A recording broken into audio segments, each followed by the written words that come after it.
Hello friends, स्वागत है आप सभी का एबी एजुकेशन यूट्यूब चैनल में। दोस्तों, आज के इस वीडियो में हम देखेंगे साइंस के 30 महत्वपूर्ण प्रश्न जो आपके आने वाले सभी एग्जाम के लिए हेल्पफुल होंगे। इसलिए वीडियो को अंत तक जरूर देखें और आप चैनल पर नए हैं तो चैनल को सब्सक्राइब कर दें और बगल में बने बेल आइकन को प्रेस कर दें, जिससे आगे की आने वाली सभी वीडियो की नोटिफिकेशन आपको मिलती रहे। तो चलिए अब चलते हैं प्रश्नों की तरफ। इस सेट का पहला क्वेश्चन, फास्फोरस का इलेक्ट्रॉनिक विन्यास है।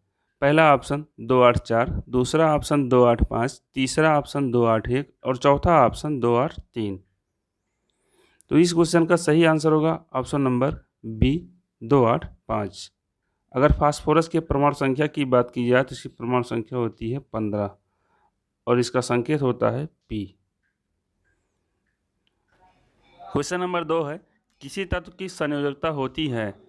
पहला ऑप्शन उसके परमाणु के बाहरी कक्ष में इलेक्ट्रॉनों की संख्या, दूसरा ऑप्शन उसके परमाणु के अंतिम कक्ष में अष्टक होने के लिए आवश्यक इलेक्ट्रॉनों की संख्या और तीसरा ऑप्शन है उसके परमाणु में कुल कोषों की संख्या और हमारा चौथा ऑप्शन है उसके परमाणु के अंतिम से पहले कक्ष में इलेक्ट्रॉनों की संख्या।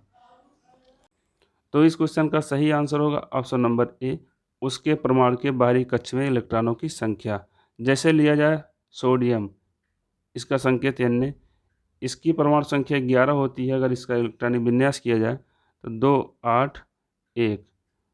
अब इसकी संयोजकता की बात की जाए तो इसकी संयोजकता होती है 1। क्वेश्चन नंबर 3, रसायनों का राजा किसे कहते हैं। पहला ऑप्शन एसिटिक एसिड, दूसरा ऑप्शन पोटेशियम नाइट्रेट, तीसरा ऑप्शन सल्फ्यूरिक एसिड और चौथा ऑप्शन मीथेन। तो इस क्वेश्चन का सही आंसर होगा option number C, sulphuric acid. इसका रासायनिक सूत्र होता है H2SO4। क्वेश्चन नंबर 4, निम्नलिखित में से कौन सा एक रासायनिक परिवर्तन नहीं है। पहला ऑप्शन दूध का जमना, दूसरा ऑप्शन फल का पकना, तीसरा ऑप्शन जल का वाष्पन और चौथा ऑप्शन कोयले का जलना। इस क्वेश्चन का सही आंसर ऑप्शन नंबर सी, जल का वाष्पन। क्वेश्चन नंबर 5, विटामिन सी किस अन्य नाम से भी जाना जाता है। पहला ऑप्शन एमिनो अम्ल, दूसरा ऑप्शन एस्कॉर्बिक अम्ल, तीसरा ऑप्शन एसिटिक अम्ल और चौथा ऑप्शन ऑक्जेलिक अम्ल। तो विटामिन सी का अन्य नाम है एस्कॉर्बिक अम्ल। ऑप्शन नंबर बी इस क्वेश्चन का सही आंसर होगा। अगर इसके सूत्र की बात की जाए तो इसका सूत्र होता है C6H8O6।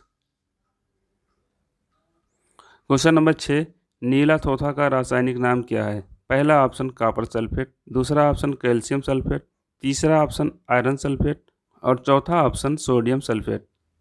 इसका सही आंसर होगा option number A, copper sulphate. अगर इसके रासायनिक सूत्र की बात की जाए तो रासायनिक सूत्र होता है CuSO4, copper sulphate.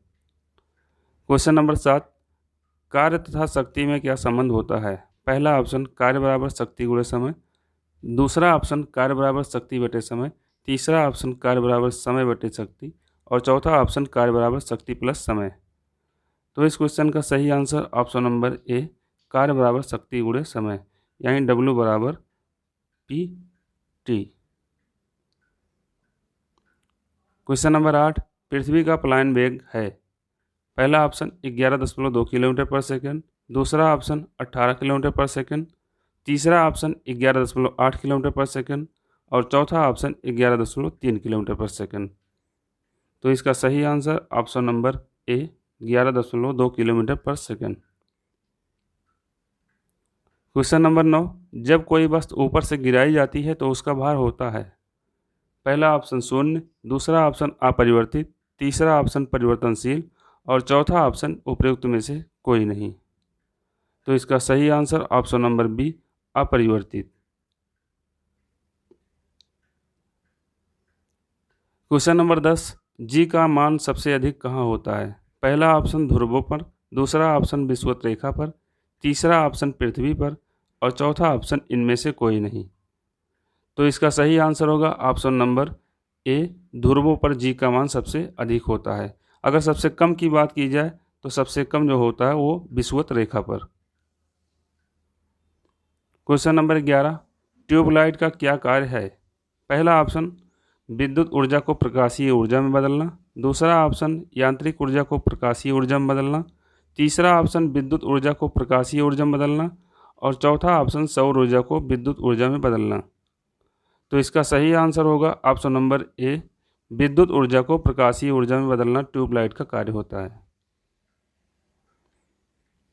Question number 12, ध्वनि की चाल सबसे अधिक किसमें होती है? पहला ऑप्शन गैस में, दूसरा ऑप्शन द्रव में, तीसरा ऑप्शन ठोस में और चौथा ऑप्शन इनमें से कोई नहीं। तो ध्वनि की चाल सबसे अधिक होती है ठोस में। ऑप्शन नंबर सी इस क्वेश्चन का सही आंसर। क्वेश्चन नंबर 13, क्रिया के विपरीत प्रतिक्रिया का होना किसका नियम है? पहला ऑप्शन जड़त्व का, दूसरा ऑप्शन न्यूटन का तृतीय नियम और तीसरा ऑप्शन न्यूटन का द्वितीय नियम, चौथा ऑप्शन ऊर्जा संरक्षण का नियम। तो इस क्वेश्चन का सही answer option number B, Newton का तृतीय नियम। क्वेश्चन नंबर 14 है, दो पिंडों के बीच लगने वाले बल को क्या कहते हैं? पहला ऑप्शन घर्षण बल, दूसरा ऑप्शन अपकेंद्र बल, तीसरा ऑप्शन गुरुत्वाकर्षण बल और चौथा ऑप्शन इनमें से कोई नहीं। इसका सही आंसर होगा ऑप्शन नंबर सी, गुरुत्वाकर्षण बल। दो पिंडों के बीच लगने वाले बल को गुरुत्वाकर्षण बल कहते हैं। क्वेश्चन नंबर 15, वायुमंडलीय दाब को किस यंत्र से मापते हैं? पहला ऑप्शन हाइड्रोमीटर, दूसरा ऑप्शन बैरोमीटर, तीसरा ऑप्शन लैक्टोमीटर और चौथा ऑप्शन अमीटर। तो वायुमंडलीय दाब को हम बैरोमीटर से मापते हैं। ऑप्शन नंबर बी इस क्वेश्चन का सही आंसर। क्वेश्चन नंबर 16, प्रकाश के किस रंग के लिए प्रकीर्णन सबसे कम होता है? पहला ऑप्शन लाल, दूसरा ऑप्शन हरा, तीसरा ऑप्शन नीला और चौथा ऑप्शन बैंगनी। तो इसका सही आंसर ऑप्शन नंबर ए, लाल। अगर सबसे अधिक प्रकीर्णन पूछा जाए तो वो बैंगनी का होता है। क्वेश्चन नंबर 17, सूर्य के प्रकाश को पृथ्वी तक आने में कितना समय लगता है? पहला ऑप्शन 400 सेकंड, दूसरा ऑप्शन 499 सेकंड, तीसरा ऑप्शन 599 सेकंड और चौथा ऑप्शन 399 सेकंड।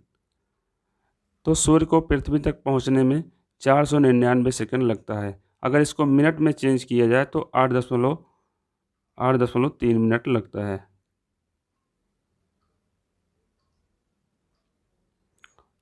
अगला क्वेश्चन नंबर 18, बंद कमरे में पंखा चला देने पर कमरे के ताप पर क्या प्रभाव पड़ेगा? पहला ऑप्शन ताप घट जाएगा, दूसरा ऑप्शन ताप अपरिवर्तित रहेगा, तीसरा ऑप्शन ताप बढ़ जाएगा और चौथा ऑप्शन ताप शून्य हो जाएगा।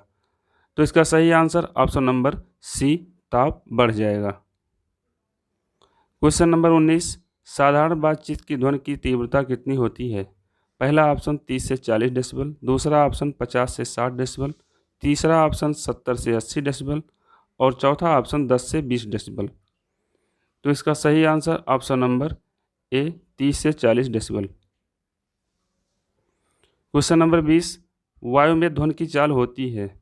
पहला ऑप्शन 232 मीटर पर सेकंड, दूसरा ऑप्शन 332 मीटर पर सेकंड, चौथा ऑप्शन 432 मीटर पर सेकंड और पांचवा ऑप्शन 336 मीटर पर सेकंड। तो इसका सही answer option number B, 332 metre पर सेकंड। क्वेश्चन नंबर 21, पानी के ऊपर तेल क्यों तैरता है? पहला ऑप्शन तेल का पृष्ठ तनाव पानी से कम होता है, दूसरा ऑप्शन तेल का पृष्ठ तनाव पानी से अधिक होता है, तीसरा ऑप्शन तेल का पृष्ठ तनाव पानी के बराबर होता है और चौथा ऑप्शन इनमें से कोई नहीं। तो इस क्वेश्चन का सही आंसर ऑप्शन नंबर ए, तेल का पृष्ठ तनाव पानी से कम होता है। क्वेश्चन नंबर 22, कहाँ काम करने वाले व्यक्तियों को ब्लैक लंग हो जाता है? ब्लैक लंग मतलब फेफड़े में कालापन। तो पहला ऑप्शन विद्युत लेपन उद्योग, दूसरा ऑप्शन कार्बनिक विलायक उद्योग, तीसरा ऑप्शन पेंट विनिर्माण उद्योग और चौथा ऑप्शन कोयला खान। तो क्वेश्चन नंबर 22 का सही आंसर ऑप्शन नंबर डी, कोयला खान। क्वेश्चन नंबर 23, अम्ल वर्षा वनस्पति को नष्ट कर देती है क्योंकि उसमें नाइट्रिक अम्ल होता है, ओजोन होती है, कार्बन मोनोऑक्साइड होती है या सल्फ्यूरिक अम्ल होता है। तो इसका सही आंसर ऑप्शन नंबर डी, उसमें सल्फ्यूरिक अम्ल होता है। क्वेश्चन नंबर 24, उत्प्रेरक वह पदार्थ है जो अपक्रिया की दर को बढ़ाता है, अपक्रिया की दर को घटाता है, अपक्रिया की दर को प्रभावित नहीं करता है या उपयुक्त में से कोई नहीं। तो इस क्वेश्चन का सही आंसर ऑप्शन नंबर ए, अपक्रिया की दर को बढ़ाता है। क्वेश्चन नंबर 25, वायुमंडल में सबसे प्रचुर अक्रिय गैस है। पहला ऑप्शन हीलियम, दूसरा ऑप्शन नियान, तीसरा ऑप्शन आर्गन और चौथा ऑप्शन क्रिप्टॉन। तो इस क्वेश्चन का सही आंसर ऑप्शन नंबर सी, सबसे अधिक मात्रा में अक्रिय गैस वायुमंडल में पाई जाती है। क्वेश्चन नंबर 26, निम्नलिखित में से वह धातु कौन सी है जो पानी को अत्यधिक प्रदूषित करती है। पहला ऑप्शन आर्सेनिक, दूसरा ऑप्शन सीसा, तीसरा ऑप्शन पोटेशियम, चौथा ऑप्शन मैग्नीशियम। तो इसका सही आंसर होगा ऑप्शन नंबर ए, आर्सेनिक। इसका संकेत होता है AS और परमाणु संख्या होती है 33। क्वेश्चन नंबर 27, बर्फ पानी पर इसलिए तैरती है क्योंकि बर्फ ठोस होती है और पानी तरल। बर्फ का घनत्व पानी से अपेक्षाकृत कम होता है। बर्फ का घनत्व पानी से अपेक्षाकृत अधिक होता है। बर्फ का घनत्व उतना ही होता है जितना कि पानी का। तो इसका सही आंसर होगा ऑप्शन नंबर बी, बर्फ का घनत्व पानी से अपेक्षाकृत कम होता है। क्वेश्चन नंबर 28, सूखी बर्फ क्या है। पहला ऑप्शन बिना पानी की ठोस बर्फ, दूसरा ऑप्शन बेंजोइक एसिड, तीसरा ऑप्शन ग्लेशियल एसिटिक एसिड और चौथा ऑप्शन ठोस कार्बन डाइऑक्साइड। तो सूखी बर्फ होती है ठोस carbon dioxide. Option number D इस क्वेश्चन का सही आंसर होगा। क्वेश्चन नंबर 29, एक फोटो सेल में प्रकाश ऊर्जा को परिवर्तित किया जाता है। पहला ऑप्शन स्थितिज ऊर्जा में, दूसरा ऑप्शन रासायनिक ऊर्जा में, तीसरा ऑप्शन ऊष्मा ऊर्जा में और चौथा ऑप्शन विद्युत ऊर्जा में। तो इस क्वेश्चन का सही आंसर ऑप्शन नंबर डी, विद्युत ऊर्जा में। क्वेश्चन नंबर 30 और इस सेट का आखिरी क्वेश्चन, जहाज़ों में समय मापने के लिए प्रयुक्त उपकरण है। पहला ऑप्शन सोनोमीटर, दूसरा ऑप्शन क्रोनोमीटर, तीसरा ऑप्शन गैल्वेनोमीटर और चौथा ऑप्शन बोलोमीटर। तो इस क्वेश्चन का सही answer option number B, chronometer. तो ये रहे 30 प्रश्न। अगर आपको वीडियो अच्छे लगे तो वीडियो को लाइक करें और ज़्यादा से ज़्यादा शेयर करें। धन्यवाद।